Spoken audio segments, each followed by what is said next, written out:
আসসালামু আলাইকুম ভিউয়ার্স, আজকের ভিডিও হচ্ছে আপনারা অনেকে আমাকে কমেন্টস করেন ভাই মাছদের খাবার দিচ্ছি মাছ খাচ্ছে না।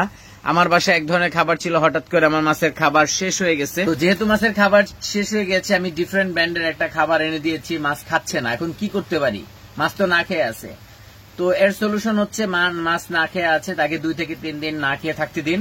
তাহলে যা হবে, তার যখন ক্ষুধা পাবে তখন আপনি যদি খাবার চেঞ্জ করেন সেটাও তার ভালো লাগবে।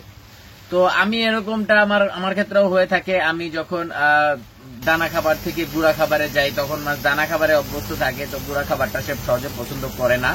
তো আস্তে আস্তে দানা খাবারটা থেকে গুঁড়া খাবারে ট্রান্সফার হয়ে যায়।